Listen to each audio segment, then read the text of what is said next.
Prabowo Subianto dilaporkan bertolak menuju Moskow, Rusia, dalam rangka kunjungan kerja strategis yang berfokus pada penguatan alat utama sistem persenjataan, alutsista, TNI Angkatan Udara. Agenda utama dalam kunjungan kali ini adalah melanjutkan pembicaraan intensif terkait rencana akuisisi jet tempur generasi 4,5 buatan Rusia, Sukhoi 35.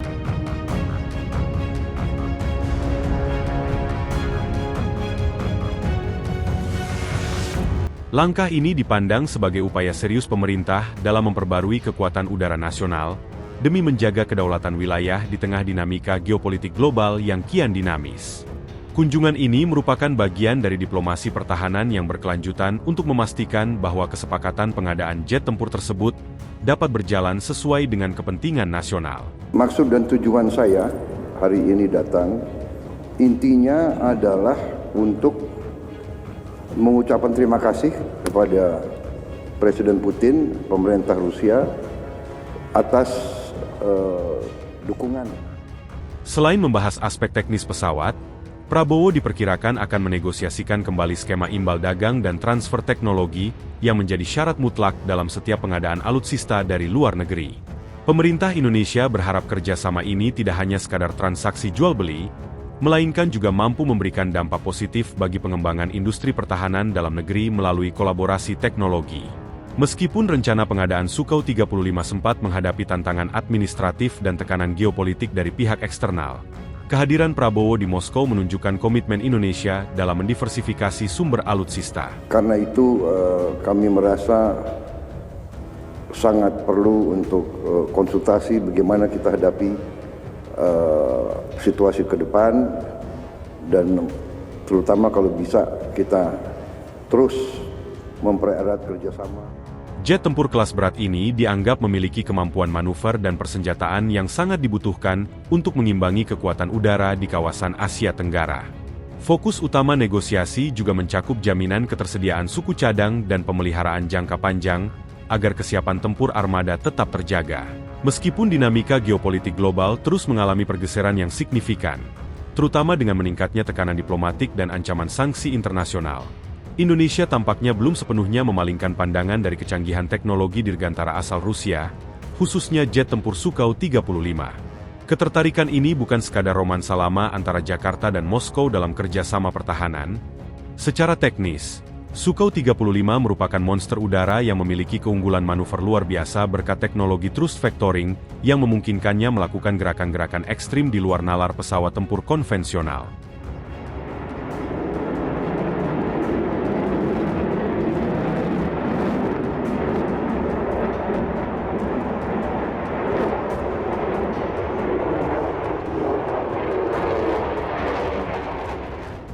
Bagi TNI Angkatan Udara, karakteristik Sukhoi 35 dipandang sangat relevan dengan luas wilayah Indonesia yang menuntut pesawat dengan daya jangkau operasional tinggi, serta kemampuan tempur udara ke udara yang mumpuni. Pesawat ini sering dijuluki sebagai jet tempur generasi 4,5 yang paling mendekati kemampuan pesawat generasi kelima, menjadikannya aset yang sangat menggiurkan untuk memperkuat otot pertahanan nasional.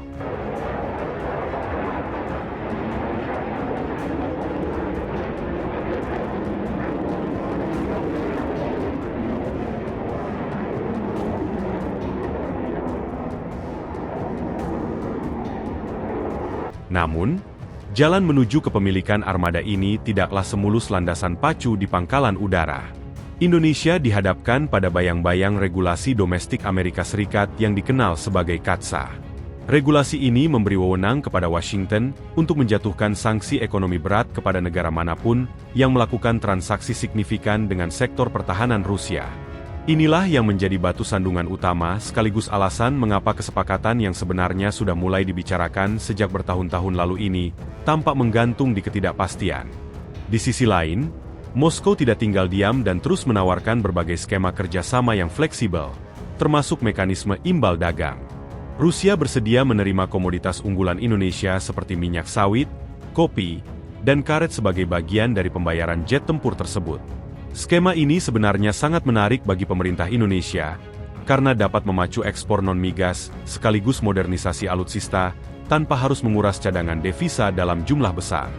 Keunggulan ekonomi domestik inilah yang membuat sebagian pengambil kebijakan di Jakarta masih enggan menghapus Su-35 dari daftar belanja masa depan.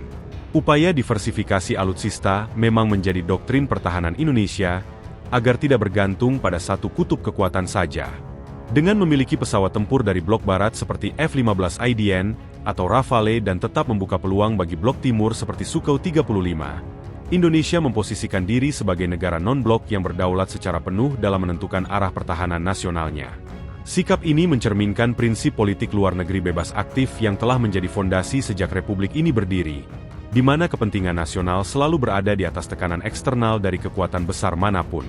Meskipun saat ini perhatian publik lebih banyak tertuju pada proses akuisisi jet tempur Rafale dari Prancis dan potensi kerjasama F-15X dengan Amerika Serikat, bisikan-bisikan di kalangan pengamat militer menyebutkan bahwa opsi Rusia tetap disimpan sebagai kartu truf. Kebutuhan akan jumlah skuadron yang memadai untuk melindungi wilayah udara dari Sabang sampai Merauke memerlukan jumlah pesawat yang tidak sedikit. Dalam kalkulasi matematis pertahanan, menggabungkan kecepatan pengadaan dari barat dengan ketangguhan teknis dari timur bisa menjadi formula ideal, asalkan navigasi diplomatik mampu melewati ranjau sanksi internasional. Pada akhirnya, keputusan untuk terus meminati atau benar-benar memboyong Su-35 ke tanah air akan menjadi ujian konsistensi kedaulatan Indonesia di panggung dunia.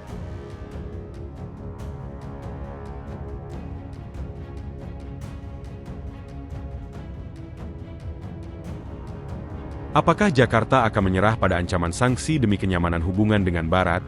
Ataukah keberanian strategis akan diambil demi mendapatkan teknologi tempur yang selama ini dianggap paling cocok dengan postur pertahanan udara nasional? Selama kebutuhan akan keunggulan udara tetap menjadi prioritas, nama Su-35 diprediksi akan terus bergema dalam koridor-koridor rapat Kementerian Pertahanan Indonesia. Mengenai kelanjutan minat terhadap Su-35 tetap menjadi topik yang hangat di kalangan pengambil kebijakan pertahanan. Pentingnya memiliki jet tempur yang mampu melakukan intersepsi jarak jauh bukan sekadar gaya hidup militer, melainkan kebutuhan mendesak untuk mengisi kekosongan pertahanan di titik-titik terluar Nusantara yang seringkali mengalami gesekan dengan kekuatan asing. Jika kita menilik lebih jauh ke dalam struktur teknisnya, Su-35 menawarkan kapasitas angkut senjata yang sangat masif, memungkinkannya membawa berbagai jenis rudal udara ke udara maupun udara ke darat dalam satu misi sekaligus. Keunggulan ini sangat krusial bagi postur pertahanan Indonesia yang mengedepankan prinsip pencegahan atau deterrence effect. Kehadiran Su-35 di pangkalan-pangkalan udara strategis akan memberikan sinyal kuat bahwa Indonesia memiliki kemampuan untuk merespon segala bentuk pelanggaran kedaulatan dengan kekuatan yang setara atau bahkan lebih unggul. Hal ini menjadi alasan mengapa meskipun proses birokrasi dan ancaman politik luar negeri begitu kuat, nama pesawat ini tidak pernah benar-benar hilang dari meja diskusi.